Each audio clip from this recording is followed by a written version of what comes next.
नमस्कार विद्यार्थी मित्रांनो, रिटेल मार्केटिंग अर्थात व्ही.सी.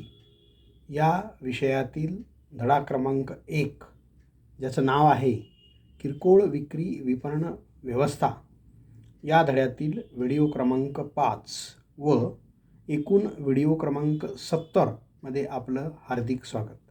मित्रांनो, आजच्या व्हिडिओमध्ये आपण साखळी किंवा बहुशाखा पद्धतीची दुकाने, ज्याला आपण इंग्रजीमध्ये मल्टिपल शॉप्स किंवा चेन स्टोअर्स असं आपण म्हणतो. मित्रांनो, विशिष्ट प्रकारच्या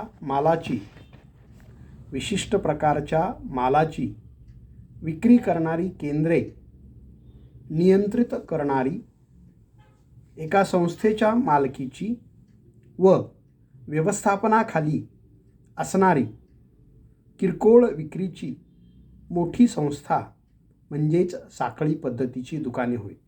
पुन्हा एकदा साखळी पद्धतीच्या किंवा बहुशाखा पद्धतीच्या दुकानांची व्याख्या समजून घ्या की या दुकानांचं एक वैशिष्ट्य किंवा याची व्याख्या अशी आहे की विशिष्ट प्रकारच्या एकाच मालाची विक्री करणारी केंद्रे एकाच नियंत्रणाखाली आणि व्यवस्थापनाखाली असतात, एकाच संस्थेच्या मालकीची असतात आणि यामध्ये किरकोळ विक्रीची मोठी संघटना किंवा साखळी अस्तित्वात असते. म्हणून याला साखळी पद्धतीची दुकाने किंवा बहुशाखा, म्हणजे अनेक शहरामध्ये या प्रकारच्या व्यवस्थापनाच्या शाखा असतात, म्हणून याला बहुशाखा पद्धतीची दुकाने असं सुद्धा म्हटलं जातं.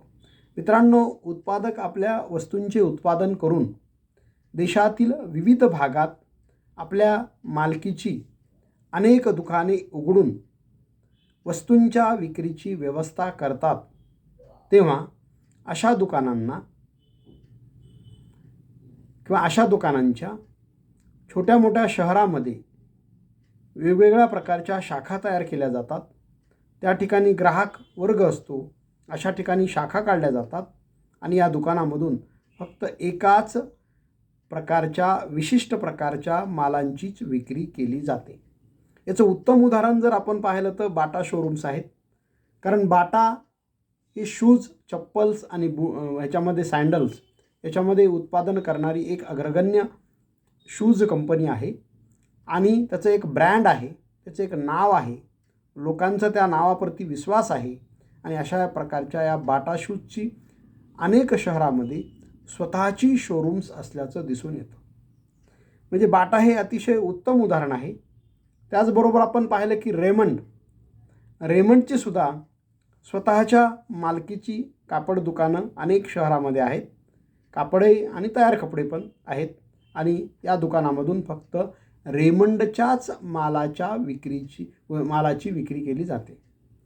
बाटाच्या शोरूममध्ये सुद्धा फक्त बाटाने तयार केलेल्या मालाचीच विक्री केली जाते. बाकी इतर प्रकारच्या कंपन्यांची शूज, चप्पल, सँडल्स त्या ठिकाणी ठेवले जात नाहीत. ही बाब आपण समजून घेणं गरजेचं आहे. सर्वच साखळी दुकाने एकाच मालकी व एकाच नियंत्रणाखाली किंवा व्यवस्थापनाखाली असल्यामुळे त्याची रचनाही जवळपास सारख्या स्वरूपाची असते, सजावट सारख्या स्वरूपाची असते, बाह्य स्वरूप सारख्या स्वरूपाचे असते, त्या दुकानांचा लोगो सारख्या स्वरूपाचा असतो, त्या दुकानांचा रंग सारख्या स्वरूपाचा असतो, त्या दुकानांच्या पाट्यांचा रंगसुद्धा सारख्या स्वरूपाचा असतो, वस्तूंची मांडणीसुद्धा सारख्याच स्वरूपात केलेली असते. म्हणजे साखळी पद्धतीची दुकानंही एकाच व्यवस्थापनाखाली, एकाच संस्थेच्या नियंत्रणाखाली असल्यामुळं अनेक शहरामध्ये जरी या वस्तूंची दुकानं असली, या दुकानांच्या शाखा असल्या तरीसुद्धा बाह्य स्वरूप, अंतर्गत सजावट किंवा त्या दुकानांचा बोर्डाचा रंग, नावसुद्धा सारख्या स्वरूपाचं असतं, सजावट सारख्या स्वरूपाची असते, किंवा वस्तूंची मांडणीसुद्धा सारख्याच स्वरूपाची असते. म्हणजे या सर्व प्रकारच्या शोरूमचे सारखेपणा असल्याचं आपल्याला दिसून येतं. मग ती रेमंडचीच असू द्यात किंवा बाटा शूज असू द्यात किंवा इतर प्रकारच्या आणखीन कुठल्या एखाद्या दुकानांची ती शोरूम्स असू द्यात, ती सारख्याच प्रमाणे असल्याचं आपल्याला दिसून येतं. आपण आता पाहतो की ट्रेंड नावाचा रिलायन्स कंपनीचे ट्रेंडची शोरूम्स आहेत, अनेक शहरामध्ये आहेत आणि त्या शोरूमची सुद्धा सारख्याच प्रकारची व्यवस्था असते. फक्त त्या ठिकाणी ट्रेंड निर्मितच वस्तूंची किंवा माल ठेवला जातो विक्रीसाठी. अन्य उत्पादकांचा माल ट्रेंडमध्ये असत नाही. म्हणजे ही बाब आपण समजून घेणं गरजेचं आहे. दुकानातील मालाचा दर्जा, बांधणी व कार्यपद्धतीसुद्धा सारखी असते. कारण दुकानांची जी सजावट असते, अंतर्गत असू देत किंवा बाहेर असू देत, ही सजावटसुद्धा सारख्याच स्वरूपाची असते. मालाचा दर्जा सगळीकडं सारखाच असतो. म्हणजे कुठल्याही शोरूममधून बाटाची वस्तू खरेदी केलं म्हणलं की ती हमखासपणे किंवा निश्चितपणे बाटाचीच मिळणार आहे याविषयीची खात्री ग्राहकांच्या मनात असते. आणि तो विक्रेतासुद्धा फक्त बाटांच्याच वस्तू ठेवत असल्यामुळं फक्त बाटांच्याच वस्तू त्या ठिकाणी मिळू शकतात. त्याच पद्धतीनं रेमंडच्या शोरूममध्ये सुद्धा, आता आपल्या बीड शहरामध्ये रेमंडचं शोरूम तितकंसं नाही आहे, परंतु औरंगाबादला जर गेलो तर आपण तर क्रांती चौक पोलीस स्टेशन, आपलं क्रांती चौकामध्ये एक रेमंडचं शोरूम आहे, उस्मानपुरा ते क्रांती चौकाच्या मार्गामध्ये. आणि त्या ठिकाणी अतिशय उत्कृष्ट स्वरूपाचा माल म्हणजे आपल्याला पाहायला मिळतो. आपण जर त्या ठिकाणी जाऊन ते वस्तू पाहिल्या तर खरोखरच आपल्याला तो कपडे ते आवडतात. ही बाब आपण सुद्धा म्हणजे समजून घेणं गरजेचं आहे. मित्रांनो, या दुकानामधून फक्त आणि फक्त रोख स्वरूपाच्याच विक्रीचे व्यवहार केले जातात. या ठिकाणी उधारीवर विक्री केली जात नाही. कारण त्या ठिकाणी काम करणारे सगळे नोकर वर्ग असतो. मालक कुठला तरी दुसऱ्या गावाला असतो. मालकाने ती शाखा सुरू करून दिलेल्या असतात आणि त्यामुळं फक्त अशा साखळी पद्धतीच्या किंवा बहुशाखा पद्धतीच्या दुकानामध्ये फक्त रोखींचेच व्यवहार केले जातात. ही सुद्धा बाब आपण म्हणजे आठवणीत ठेवणं महत्त्वाचं आहे. या प्रकारच्या दुकानामध्ये मध्यस्थांना वगळून उत्पादक विक्रीची यंत्रणा तयार करत असतो. आपण पहिल्या या प्रकरणाच्या सुरुवातीला पाहिलं की किरकोळ विक्री व्यवस्थेमध्ये वस्तू उत्पादकांना तयार केल्यानंतर ती ग्राहकापर्यंत येण्यासाठी ग्राहक आणि उत्पादक यांचं अंतर खूप मोठं असतं. यांचा संपर्क होऊ शकत नाही आणि त्यामुळं अनेक मध्यस्थांची साखळी निर्माण करावी लागते. हे आपण पाहिलं. मध्यस्थांची साखळी निर्माण झाली म्हणजेच पर्यायानं वस्तूंच्या किमती वाढल्या. याचबरोबर मध्यस्थांची साखळी वाढली म्हणजे ग्राहकाला नाहक भुर्दंड झाला, नफ्याचं प्रमाण कमी झालं.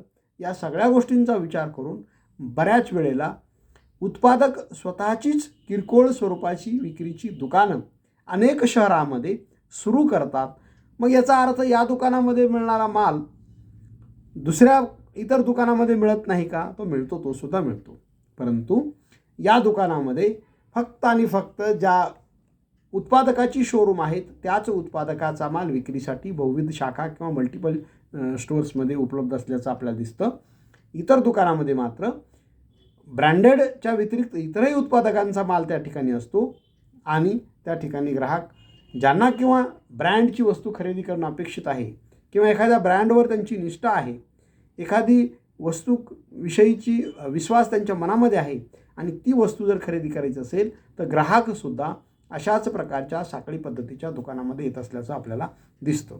त्याचबरोबर साखळी दुकानातील मालांची किंमत वाजवी असल्याने, कारण मध्यस्थांची साखळी कमी केल्यामुळं या ठिकाणी वस्तूंच्या किमतीसुद्धा वाजवी असतात आणि त्या दुकानातील माल समाजातील सर्व स्तरातील लोक खरेदी करत असल्याचं आपल्याला दिसतं. आपल्या देशातील बाटा शूज, रेमंड असेल, बॉम्बे डाईंग असेल, उषा शिवणयंत्र असतील किंवा उषा फॅन्स असतील, या दुकानांची स्वतःची किरकोळ विक्रीची साधनं किंवा किरकोळ विक्रीची दुकानं वेगवेगळ्या शहरामध्ये असल्याची आपल्याला दिसून येतात मित्रांनो. आणि त्यामुळं आपल्याला या दुकानांची काही वैशिष्ट्ये आहेत, ती वैशिष्ट्येसुद्धा समजून घेणं गरजेचं आहे. तर साखळी पद्धतीच्या दुकानांची वैशिष्ट्ये पुढील प्रमाणे आहेत मित्रांनो. त्यामध्ये पहिलं वैशिष्ट्य आहे की या दुकानामधून फक्त ज्या उत्पादकांची ही दुकानं आहेत त्याच उत्पादकांचा माल या ठिकाणी विक्रीसाठी ठेवला जातो. अन्य प्रकारचा माल या दुकानामधून विक्रीसाठी उपलब्ध होऊ शकत नाही किंवा असत नाही. उदाहरणार्थ बाटाच्या शोरूममध्ये फक्त आणि फक्त बाटाने तयार केलेलीच पादत्राणे किंवा बाटाने तयार केलेले शूज किंवा चप्पल विक्रीसाठी उपलब्ध होतात. याचबरोबर रेमंड असू देत किंवा उषा शिवणयंत्र असू देत किंवा बॉम्बे डाईंग असू देत किंवा विमल असू देत, या सर्व प्रकारच्या म्हणजे साखळी पद्धतीच्या दुकानामध्ये ज्या उत्पादकांची ही साखळी पद्धतीची दुकानं आहेत त्याच उत्पादकांच्या वस्तूंची विक्री या ठिकाणी होत असल्याचं आपण समजून घेणं गरजेचं आहे. दुसरं वैशिष्ट्य आहे या दुकानामधून फक्त रोखच विक्री केली जाते, उधारीला या ठिकाणी थारा नसतो. त्यामुळे ही सुद्धा एक वैशिष्ट्य साखळी पद्धतीच्या दुकानांची आहे. तिसरं वैशिष्ट्य आहे, साखळी दुकानामध्ये विशिष्ट वस्तूंची विक्री पूर्णतः विकेंद्रित किंवा विखुरलेली असते. समजा बाटाचं शोरूम आहे, तर भारतातील जेवढे काही बाटाचे शोरूम्स आहेत त्या सर्व शोरूममध्ये सारख्याच स्वरूपाचा माल असतो, सारख्याच स्वरूपाच्या किमती असतात आणि सारख्याच स्वरूपाचा माल त्या ठिकाणी ठेवल्याचं आपल्याला दिसून येतं. चौथं वैशिष्ट्य आहे, साखळी पद्धतीच्या दुकानांची अंतर्गत रचना, बाह्य सजावट, फलकावरील अक्षरे, त्यांचा लोगो, विद्युत सजावट एक सारखीच असते. त्यामुळे ग्राहकांना या प्रकारची साखळी पद्धतीची दुकाने पटकन किंवा ताबडतोब ओळखायला सोपं जातं आणि ती ओळखली जातात आणि त्यामुळं ग्राहक या ब्रँडचे जे ग्राहक फॅन आहेत, या ब्रँडप्रती ज्या ग्राहकांची निष्ठा आहे किंवा लॉयल्टी आहे, असे ग्राहक या शोरूममधून म्हणजे बिनधास्तपणे वस्तूंची खरेदी करत असल्याचं आपल्याला दिसतं. ही झाली साखळी पद्धतीच्या दुकानांची वैशिष्ट्ये. त्याचे काही फायदे पण आहेत. मग ते फायदे कोणकोणत्या प्रकारचे आहेत, तर साखळी पद्धतीच्या दुकानांचे फायदे पुढील प्रमाणे आपल्याला सांगता येतील मित्रांनो. त्यातला पहिला फायदा असा आहे की या दुकानातील माल एका विशिष्ट प्रकारचा व विशिष्ट किंवा अतिशय चांगल्या दर्जाचाच असतो.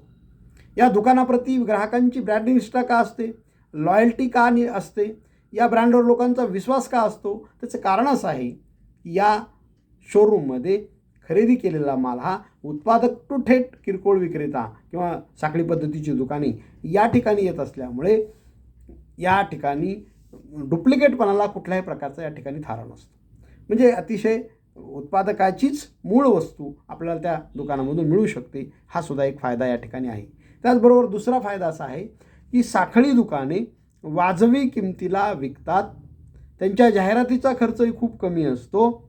वितरण खर्चसुद्धा विभागला जातो आणि वस्तूंच्या किमती देशभर सारख्याच स्वरूपाच्या असतात. त्यामुळे ग्राहकांची फसवणूक होत नाही.